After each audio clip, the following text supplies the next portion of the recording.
Musical my boy up on the map.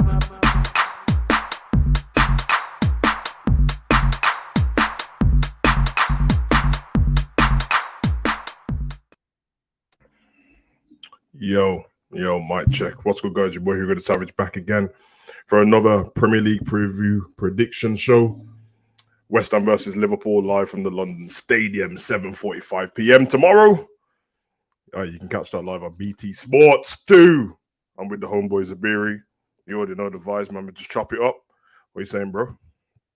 I'm here, man. See, hangover settings continues. Long may it continue as well, man. Yeah, bro, we're gonna dissect the thing, see what's going on. I feel like it's probably gonna be some more the Rihanna Panda replay thing, but Agreed. you know, we'll see how it goes. How you feeling though before this one? I'm fine, man. I can't lie. Ever since the Bournemouth game, I've been fine every week, bro. I've just took a step back almost, took a bit of the emotion out of it, and just enjoyed the football I can, man. You know what I mean? Because what's there to be mad about, bro? The season was set a long time ago on the way it was going to go. For the first part, we were in and out between, is this form? Is this the team being bad? This is the drop-off, optimism, the manager, the players. And we tried to figure all that out collectively and individually, and it seems like no one could figure it out. And still really haven't figured it out. It's been a couple of games, but we've been that bad this season that the couple of games that we have won back-to-back feels like we've won 10 in a row, when really we've won 2 and drew against Arsenal.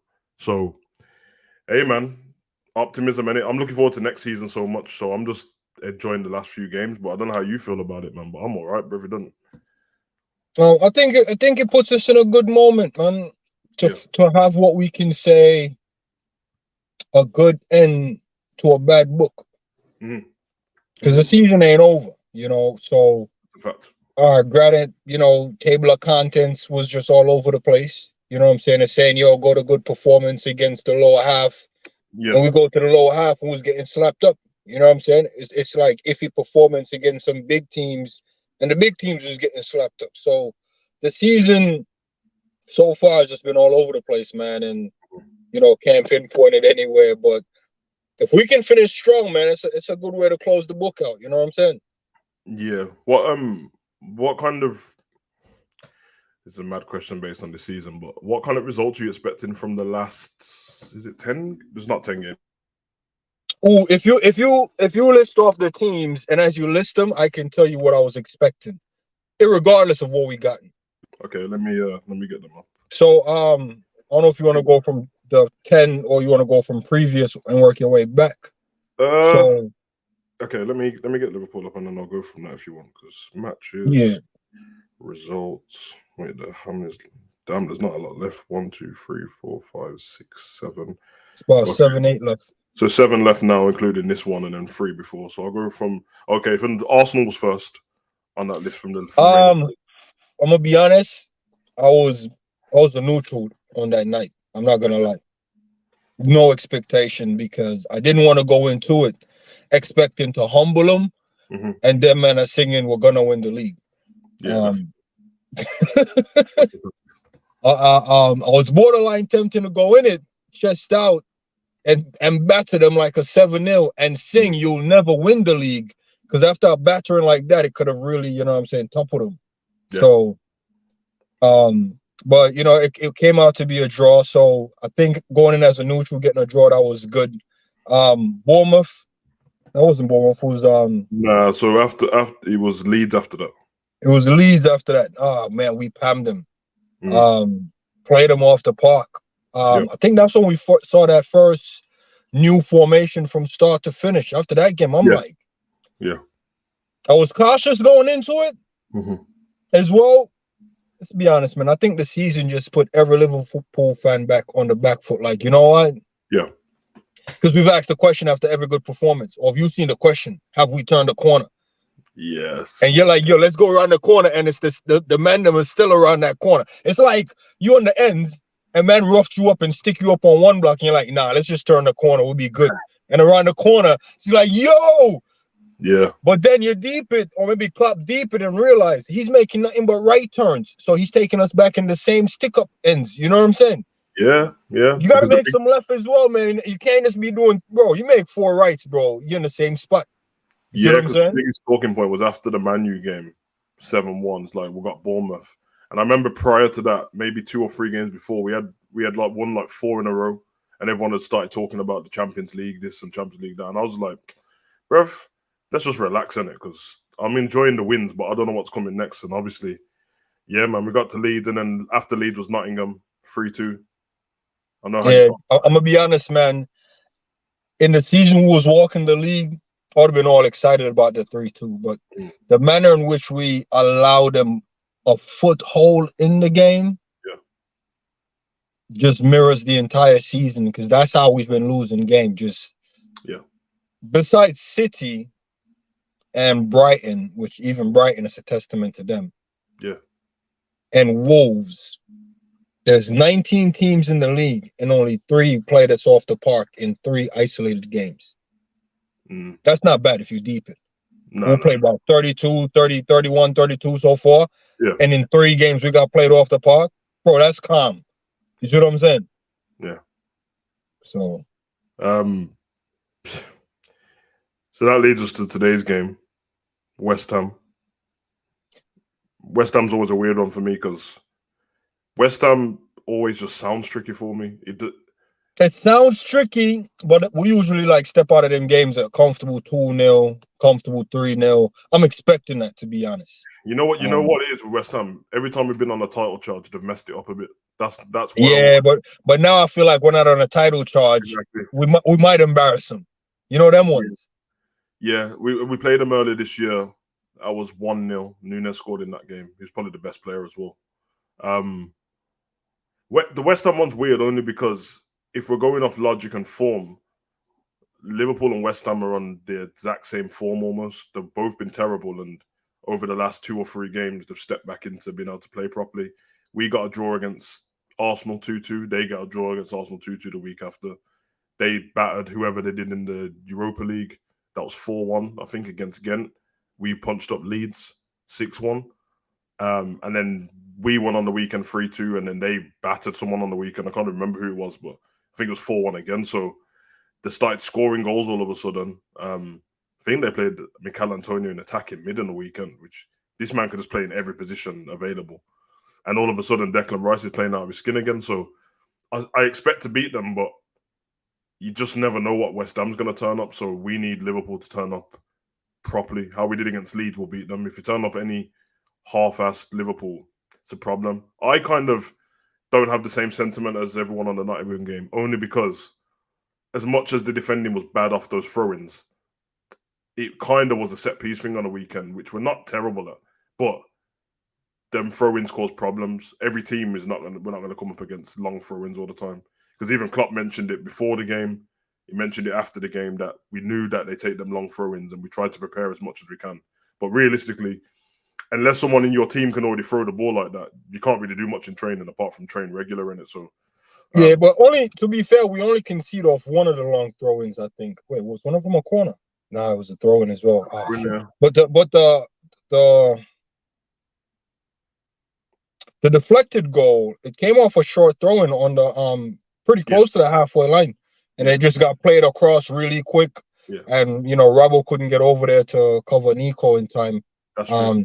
That's true. I think it could have just been one of the resets on throw-ins, getting back into position. Because if you think about it, and let's say they catch us on this counter or this break, and the best move, I think Konate did. The best move at the moment was just not to, just clean it up, knock it out for a throw. Yeah. I think the reset on that, because you get a throw in, that's buying you time to at least know where know where the players are at, know where the space is, know where the threat is, and it feel like we just overload that throw-in area and leaving the entire left side of the pitch exposed. Yeah, I think it's the eagerness of the last few games. Obviously, the counter press has been damn near perfect, and their eagerness to get the ball back meant that a lot of the defenders came across. So Virgil came across with Konate, which obviously you shuffle across when you've got a throw-in on one side of the field. But when they got the ball, it felt like everybody was on one side of the pitch and Nico was just on the other side. So you just got to be careful in them situations. But you are right. Just the reset is probably what just caught them out there. I don't expect that in every single game. Yeah, I don't know. So when I'm building like FIFA and I'm doing the tactics in my team, I tend to go in certain position. It'll say like defensive. I forgot the term they use. But it's like a defensive style, and oh yeah, it's aggressive or yeah, it is like conservative or something like aggressive. that. Yeah. I'm just like, bro, I've always put that to like conservative. Yeah, me too. Canate in real life does the aggressive stuff, and Virgil does the. That's exactly what happens, man. Yeah, bro. And I think not to like single him out, but I've never seen him conservative in his defensive style. And it's Robbo. So if he's covering, bro, when I say he's covering, he's like a quarterback. The quarterback sneaks the hand up, bro. That's how close he is to covering your back in your space. You're right, man. Yeah. He's like, if a man run past you, he's running into me. Like, bro, he's like Virgil can touch him. Yeah, you're right, because he does that when he covers Trent. He's right next to him, and that's why when he fouls people, which don't get me wrong, I don't agree with the ref most of the time. He's very confused, but I'm like, yeah, look how close you are to them, bro. Like you're all over this man. But I think, yeah, man, it's just knowing when to do that tackle every now and again. Because if you get caught out by being that aggressive, then the person's got a free run at you in it. So it's got to be careful. But I think we'll be fine. I know there's not. In fact, I'm pretty sure that he's one of the people who's got a knock. So, Robbo got a knock this week. After the last game. Canate. Canate. Me, bro. I made a shout, not to drop him, but I'm just saying, like, when you're trying to keep the levels high, when you're trying to keep the performance level high, and you can do the manager thing and go, yo, you made a mistake, but I'm putting my faith in you to not do it again.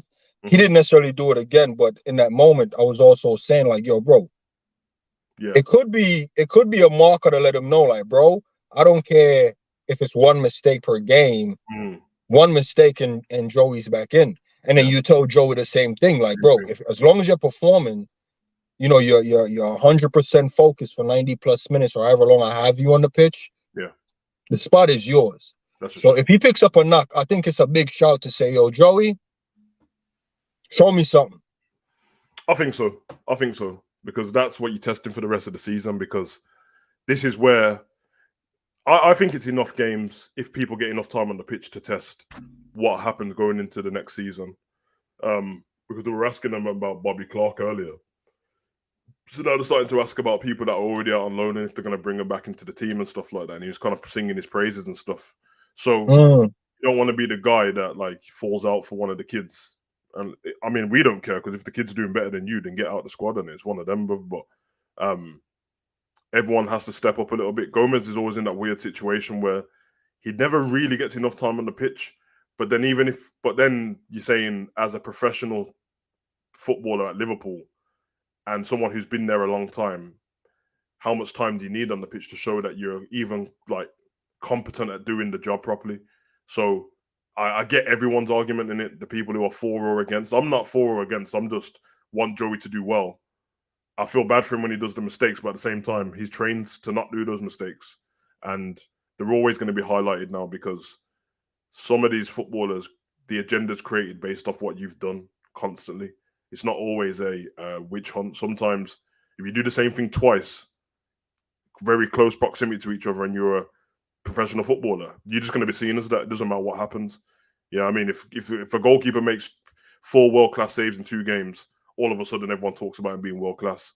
But if he lets the ball through his legs in two games back-to-back, he's shaky. So I kind of get it. I want 100%. The thing with him this season is Konate's picked up some knocks here and there.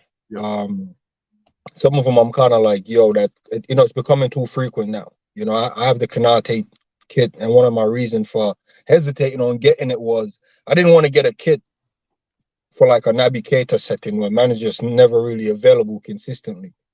And to be fair to Joey, Klopp has given him them games when Konate was out, and I don't care what nobody says about him getting injured in the past. I haven't really picked up a run-up form. bro, it's enough game for him to even like, yo, you know what? Let me show man what I can do. And unfortunately for him, he's never had more than 2 or 3 games where he's really outperformed or made a position his own. Because, Yeah, bro, I'm being very honest. I've seen players coming into the team Mm. on some or off the bench vibes, and their performance just kept them in the team. You yeah. know, even Bobby at the start of the season, bro, Bobby Bobby done it was at the start. keeping Jota and Oh, Nunes yeah, out. yeah. Bobby done it. Stefan and Elliot done it. Elliot done it last season. Kept Hendo out. Bajcetic done it this season. Kept Fab out. And let's be honest, if he didn't get injured, Fab wouldn't be playing right now, bruv. If we Bajcetic, he took that spot. So, it's very interesting, man. Big up to everyone in the chat, bro. Big up Michael, Gary, Ryan, and I put the, you know, I mean, I already put the formation up and stuff like that because let's be honest, bro. Like, creature of habit and stuff like that, and you want more consistent performances, so you want a consistent team out there. So I put the team in the spot already. I left the Kanate spot free because that's the guy that said they said he had a knock. So if he's got a knock, chances are that they might just rest him anyway. And then obviously we can rearrange the top half of the pitch if we need to. But I put everyone in the position they played in the last game. Obviously Trent's only in that spot because he drops into that spot. But realistically, he starts off as a back 4, then goes in there. So I don't know if you want to do the team what Klopp would pick first, and then if you want to change anything, you can. No, I'm so in love with this setup that whether or not Klopp picks it, I'm backing this setup at all times. And the reason being is I think from this setup we can go into anything Klopp is feeling. You know what I'm saying? Yeah. One thing I would like to see, and I think this is probably the perfect game for it, is take Gakpo out. Same. And run Nunes. And the reason why I'm saying run Nunes, I'll probably leave Jota as well. Yeah. But there's even a shout to say, you know what? Let's just you know, bring him off if we need him, and just kind of just revamp it. Like I said, I'm all about measuring the squad at this point. Let's do this because there's to fill out that spot, and then we'll do what you said because I've got so for that spot I'll go Joey. I haven't seen Matip in a minute still, you know. I've seen him. He's been on the bench with the woolly hat on, laughing and that, chilling. So, yeah, man. Bro, that man's always in good spirits, bro. I don't think he. He's a humble individual. He really is. Yeah, I would go with Gomez as well, to be honest. Yeah, I'll go Gomez. Because what I was worried about in this, well, not worried about, but you saw the fight that they gave Kanate in the last game. Let's be honest, all they're gonna do in this game is throw Antonio on him anyway. They're just gonna do the same thing, bro. Obviously it's not gonna be throw-ins and such like that, but that man don't seem to get tired, bro. He puts there's not many players in the Premier League, fitness-wise, that I see like run themselves into the ground for a team every game, bro. Mikel Antonio does not stop, bro. If you notice that they have to take him off, like they have to physically get him off the pitch, and he looks disappointed. And I'm like, brother, you're not tired, bro. Is it? Bro, he's almost like a Milner. Yes, but in the attacking sense. I think he's like underrated in a certain because people just think of he can run and throw his weight around. I think he's a bit underrated. I think he's like a perfect. He's at the right team, but I think he could step up a little bit or be a utility player for a top team on the bench, bro. Because you get like 10 minutes left in the game and throw Antonio on, bro, to just run riot, bro. You get me? It's a shame that Traore can't do what Antonio can do with his weight because Traore's got everything. I was about to say it. It's weird, bro. Yeah, you know, it's so weird, you know, because I'll be watching him, you know, supporting my fellow countrymen and that. And I'll be watching him, you know, and I'm like, can't really put my finger on it, bro. But I feel like he's the type of player, bro. 35, he's still at West Ham, causing problems. Yeah.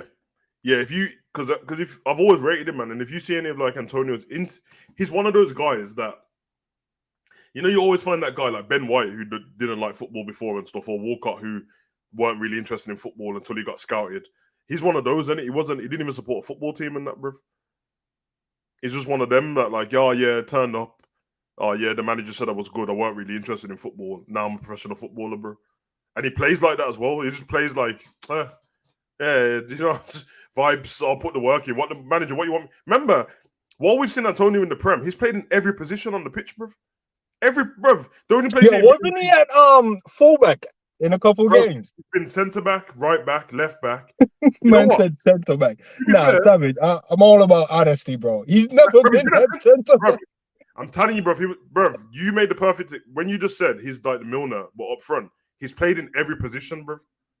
I know every position from midfield in the attacking sense. I've seen him fullback a couple of games. I've never seen him centre back, man. Yeah, when Dawson got injured, and who I can't remember who was the other centre back who was sick. I don't know if it was Agbana. He played at centre back, and in the same game he went up front in the same game, bro. This guy is unsung hero, bro. I'm telling you, bro. Like, no wonder you see how West Ham fans clap him off the pitch every time, bro. He's a serious guy, bro. He's a serious guy. But listen, the formation we got here is what Klopp's been playing pretty much. Obviously, Trent inverted and stuff. I think Gomez has got enough pace and athleticism to help out Trent anyway. They won't try and do the fighting thing because Kanata is one of them because he's so big. Man, just want to fight against him, innit? Yeah. But what I'm going to do is I'm going to throw in a couple of players in different positions, and then I'm going to tell you why I've done that. Then I'll let you do the exact same thing if you want to change it because I don't want to change too much about the team, but there is stuff I want to see. So. So tell you what, you do your changes, and I'll just give mine an honorable shout. You don't have to change it, but okay, I'll just tell you why I would, give certain honorable shouts. But let me see what you're working with. All right, then I think we do this one here.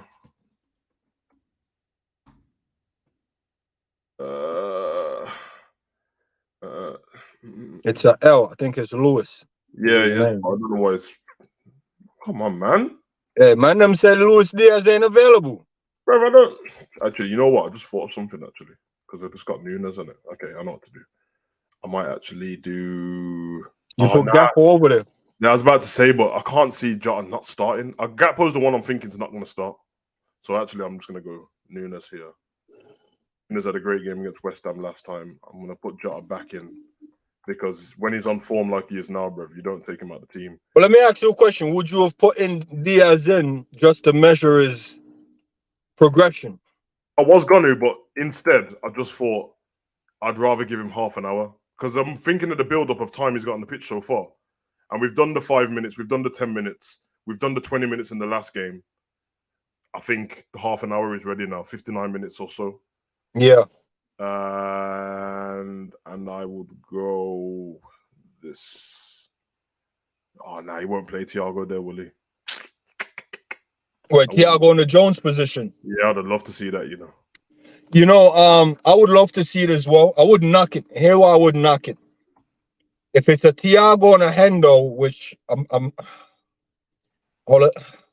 right, let's not worry about Hendo. But if it's Thiago in that position, I think it gives Fab a little bit more protection, and it basically it's the insurance policy Fab always needed. Because to be honest, Jones didn't necessarily make that position his. No, the same way I criticize Gomez. No. He's been all right, but he's not been like, very promising. You know what I'm saying? There's no 9 out of 10 moments from Jones in that position yet. So I wouldn't say it's nailed on Jones' position. I think he's just holding it till Thiago's fully ready. And from what I'm seeing the cameos, I think Thiago's ready to step in there. I think so. This big up Michael. So he's got this Antonio stat here: 95 GA in the Premier League in 16,000 minutes, equivalent to 170 games. Not too shabby. So 95 GA in 170 games for Antonio in a West Ham team. That's in the Prem as well, considering he's been in Europa League and so he's been So basically, a contribution every 2 games, roughly. Yeah, which is good, man. Bro, I like him, man. That's what you call Prem proven and reliable. He needs to be at West Ham, bro. Just stay at West Ham and ride out his career. Because if you take him at a bigger team, you're basically doing the Solskjaer thing off the bench, the Origi thing, and bro, a man that's doing this right now at a team like West Ham, as long as they don't go down, bro, it's calm. They're going down. I think he's 31 as well. I think because I Yeah, think if they're going down, bro, I can see them taking like a Callum Wilson spot at Newcastle. Yeah, Because maybe. Wilson isn't always available. You know, he's another funny one. You know, No, this geezer's got the most injury-prone career I've seen, bro. It is, bro. I will say though, like I think West Ham at this point, I think that after their win on the weekend, long as they don't do anything stupid, they're safe now. The 13th. I know there was like bottom the other day, but the 13th now. nah, but you see between 13 and the bottom, bro. Yeah, 6 points. The next 5 games, can It's 6 points. cement a man that's on 14th. You know. Yeah, because even Wolves are 14th as well. But I think with Antonio, I actually think West Ham might win the Conference League this season. They got to the Europa League semi-final last season. They're in the semi-finals of the conference now. I think they'll win that, and I think Roma will win the Europa League, man. So, and then Mourinho would have completed the set, bro. He would have won every trophy available in football, bro, apart from international stuff. That's a bad boy manager. Big up Kabak. Big up, brother. Big up Ends. Big up Gary. All right, man. So that's my team, bro. That's the team I picked, man. So I got Alisson in goal, Robbo, Virgil, Gomez in the 3, Fab and Trent in the 2, and then I got Jota left wing. I got Thiago and Elliott. Then I got Salah, and then I got Nunes up top, and then Gakpo on the bench with Diaz. And I think that'll be good, man, because like I said, I don't think at first I was like, oh yeah, Diaz start, but I'm like, nah, you know what? They'll probably give him half an hour, which is good. And you know, Diaz can cause problems with 10 minutes, but never mind half an hour. And I think Nunes, yeah, give him the game up top, man. Cause them problems. But yeah, let me know what you think, and we'll change. I rate this team. Great pick. I wouldn't change anything. I wouldn't change anything at all, man. Even looking at Elliott, I don't think Hendo has been prolific enough in that position to say we can't rotate here. You see what I'm saying? And there's no reason to bleed out Hendo, 3 games, within 7 days. There's no reason to. So I agree. I think without injuries, I don't think Hendo should need to play 3 games in a row anymore at all. And to be fair, without injuries, neither should Fab, because if we had a fully fit team now, I would have Bajcetic in Fab's spot, because him with Trent is cold, bruv. Because all of a sudden, if Trent's doing what he's doing now in the last couple of games, 3 games, with Fab next to him, with no legs, no motion, bruv. Doing that with Bajcetic with even more cover is dope. I think if we give Elliott the same amount of time that we've had Hendo in that spot, which is 3 games or 2 games, I think you'll see a different Elliott, bruv, because because you know what happened with this formation and why I rate it. So if you're looking at Thiago, Elliott, Trent, and Fab, yeah, Thiago will float between where Fab is and where Trent is. Yep, definitely. So now that allows Trent to either stay where Salah is in the attacking sense and whip them in, or Trent would have to be asked to probably do the overlap. When he's doing the overlap, I'm pretty sure Thiago and Fab becomes the 2, and then Elliott will become like a 10, while Salah can just do whatever he wants to do. Bro, so this formation with them 4 players in the core right there, there's only one issue I have, and it's about, instead of being a box around the player, it might only be like a triangle of Thiago, Fab, and Trent. Because I've never really rated Elliott on his pressing or tackling. So if he's doing it, more power to him. But I'm not really expecting Elliott to be boxing man in the way I've seen that little box work in the midfield. I agree with everything you said with the first part of that as well, because everything you said is perfect. That with the way Thiago floats around and Trent pushing ahead and Fab dropping back, it ends up being with Elliott in the 10, which is perfect for him, because it's wasted than what they normally have him doing. If he's not in that 10 spot, then put him on the right wing and put Salah on the bench if you're going to rest Salah. And because Elliott is a natural right winger, he will do the complete opposite to what Hendo does. Hendo isn't a right winger, bro, so he's just doing the job because you've put me on the pitch to do the job. But you made a point last game, and obviously we was all bantering and stuff with the Hendo stuff, but at the same time, I see them doing that forced pass sometimes to Hendo's overlap because he will make the run. That run isn't to be passed to all the time, bro. Sometimes it's to make a decoy and you turn in the other way. But when they do, but you know what's mad? I think you can also credit you can credit teams for knowing. Don't worry about the Hendo run. Nah, Let him. I promise, bro. I don't even credit them that much because the pass. If you watch them passes, they're so overhit, bro. And Hendo's not as fast as he was before. That by the time he gets to that ball, it's overstretched, and he has to cross it first time, bro. If you watch every time Hendo gets to that spot, he's never got there and been able to stop. He's always had to cross it, or he just catches it on the line. He passes it back to Trent every single time, or pass it back to Salah. Because and to be fair, there's never usually a lot of options. There's not to the person on the ball because the teams they're like, if Endo get it, it's not even gonna go anywhere. Of course, whereas Elliott is forward thinking and he will get that ball and he'll either run down the line with the ball himself or make the run or do a 1-2 with Salah. He likes to shoot, so he'll get into the box. It makes up a perfect space for him. I think it's perfect for Elliott to play in, to be honest, bruv. And Salah's been thriving a lot more. You know what I mean? Obviously, everything else is individual, but when it comes to him in the game, he's way more into games than he was before. Michael made a point here. I don't agree, but I understand why he said it about Nunes, because I'm of the opinion of I can see what Klopp's doing now. Now, when I seen Klopp's press conference, not the one yesterday, well this morning, but the one I saw for the Nottingham game, and they asked him about Nunes, and he was on about him still trying to learn how to speak English and that. He said it's damn near non-existent and all these different things. I don't think Klopp sees the price tag thing how a lot of fans see it. I'm with like Klopp on that. I don't really care, bro. I'm not one of these people that go, this man's 64 million, so how can he be on the bench? Because I already said to everybody when he came in, I don't give a fuck if it's 100 million. If Jota's playing better than him, then Jota should be on the pitch, bro.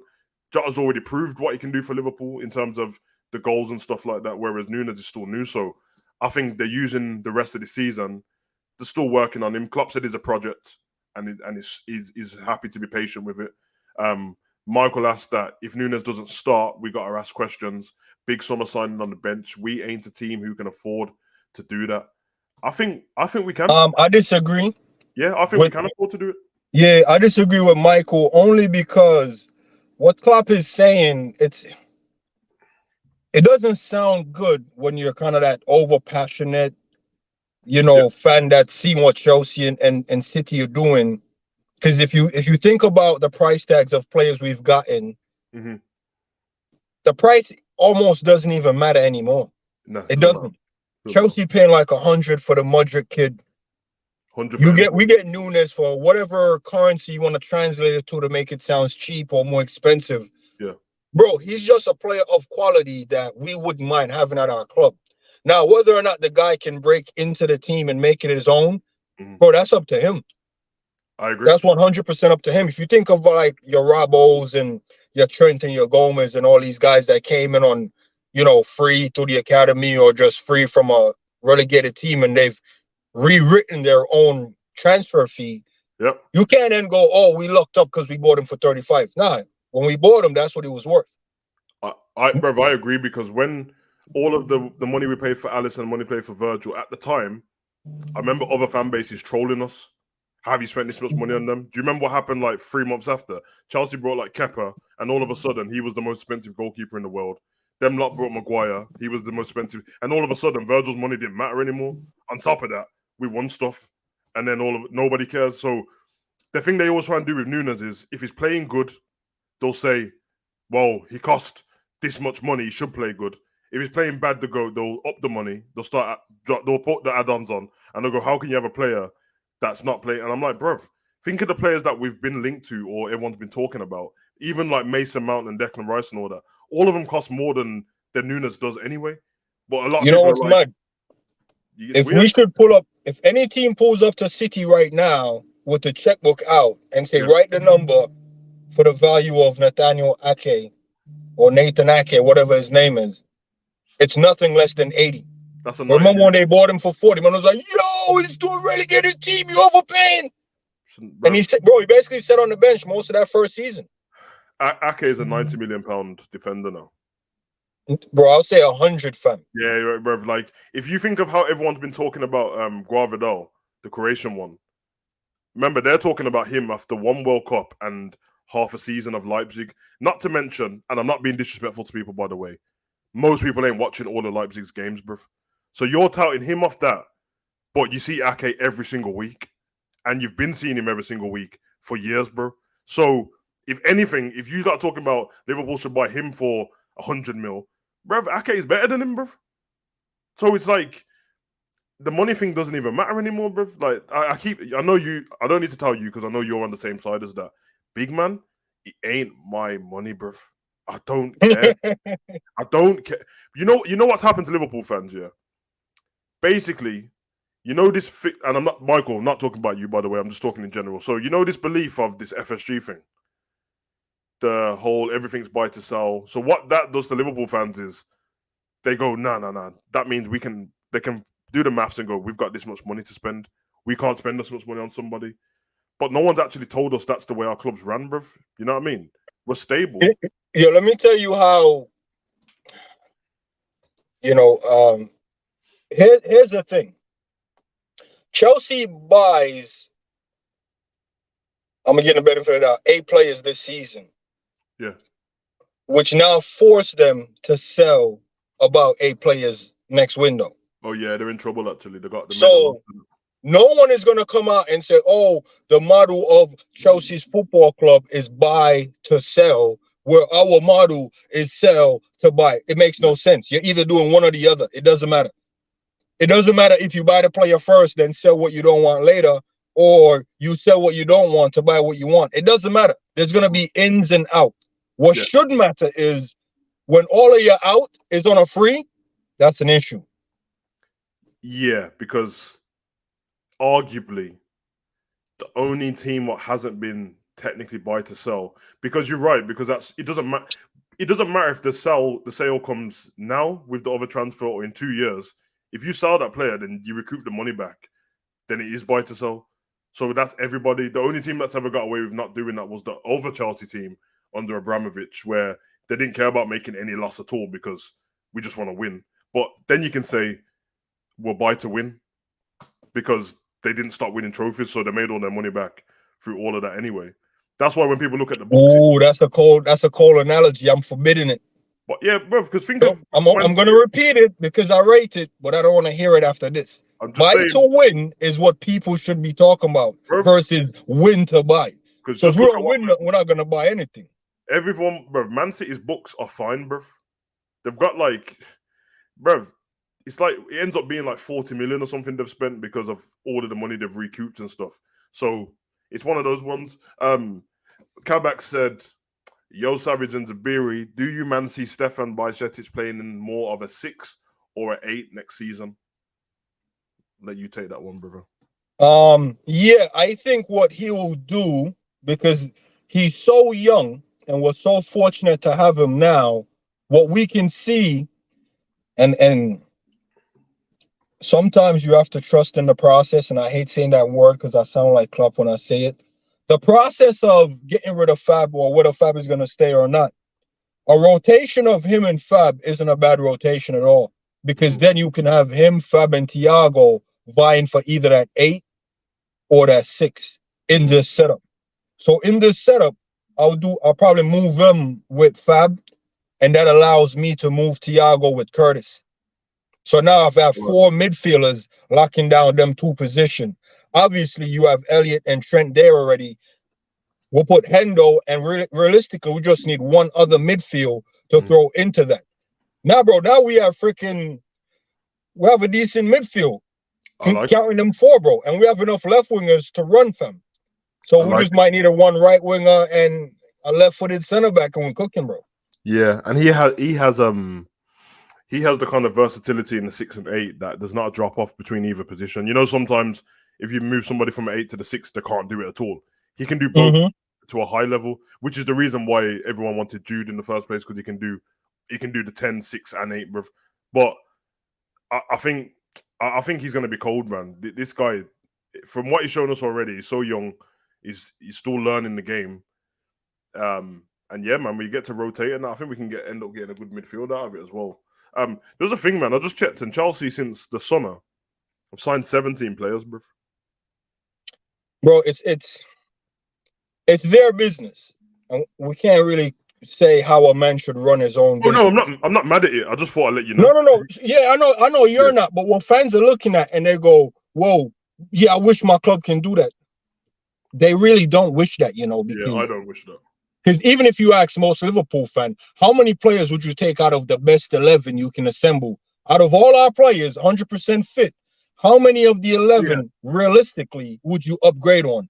Bro, they're not giving you 5. Nah. And because they can't give you 5, theoretically, we don't even need 5 players. Yeah, I think you'll get 3 at the most, bro.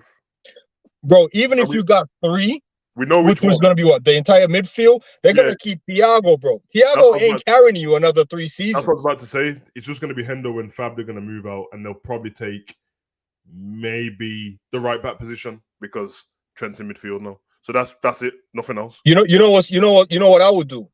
I would more move on Thiago and Hendo and leave Fab, because at least Fab is young enough-ish to just manage his minutes better, and he'll last us longer. Whereas, bro, Thiago with his injury and his age, he's not going to last very long.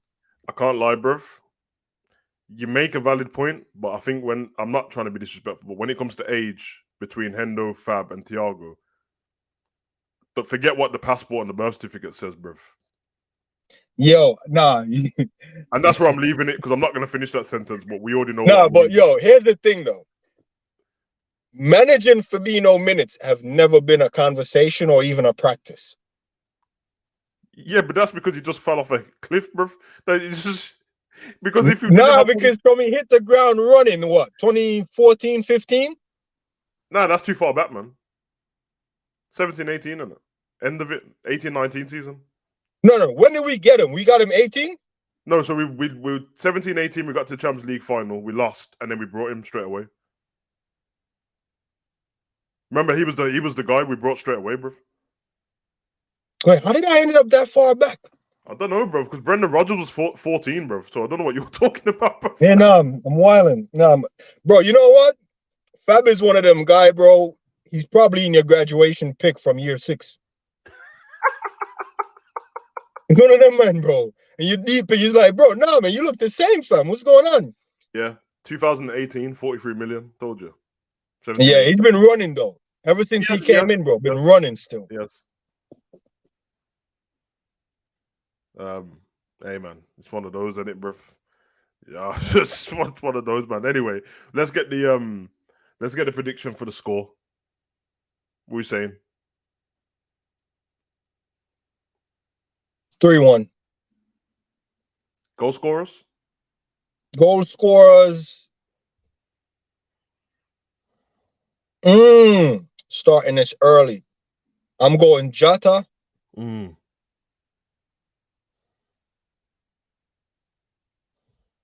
going Jota, Virgil, and Salah. Nah, you're taking the piss, bro. I'm changing mine now because I had the exact same goal scorers, bro. No, I had Virgil straight away. I was like, Virgil corner. I could see it already, bro. Yeah. But why you say Jota? You think he'll go on a consistent scoring? Yeah, this is what I'm used to with Jota. Once he gets going, that's it, man. He'll just find himself in different spots. I'm gonna go. Bro, just say what I said if that's what you was originally gonna say, and let it manifest, bro. You know what's horrible now? Every time I go to pick a clean sheet, bro, I know I'm in the right for picking it. but then it's the individual mistake what lets us down, because the defending as a whole can give you a clean sheet, but the individual mistakes. But we can't have one every. I'm gonna go 2-0 Liverpool. That's what I'm gonna go. Virgil and Jota. Yeah, I went with the conceding the 1 because of the mistake, but I'm really just hoping the mistake doesn't come. Yeah, me too, man. I can't take any more of that, bro. Vic says Jota and Gakpo. Good shout. Gakpo's a good shout, actually. You know what? I'm gonna go 3-0 and I'm at Gakpo score. Yeah. Okay. Well, you said 2-0 originally. Yeah, I'm gonna go 3-0 now. Yeah. West Ham are good in the air and that set pieces, defending and attacking. I don't think they're not that good at defending set pieces. They look like they should be. They're not that good at it, bro. Attacking the decent. We know that their danger man is Bowen, bro. He gets everything going in that team, bro. You can keep Declan Rice quiet, but if you give them a sniff, bro, and he gets excited, bro, it's a bit of a problem. But I think I like Gerrard, but I wanted Bowen at Liverpool as well, man. But he fits the mold of him and Harvey Barnes fit the same mold, and I wanted one of them, bruv. But hey, Can man. you see Rice potentially having the game of his season? Nah. Can't see it, man. He goes missing sometimes, man. But he does step up for them most of the time, but he goes missing sometimes. If Rice goes on them driving runs, what he does every now and again, and you take the ball off him, that's a goal for us, bruv.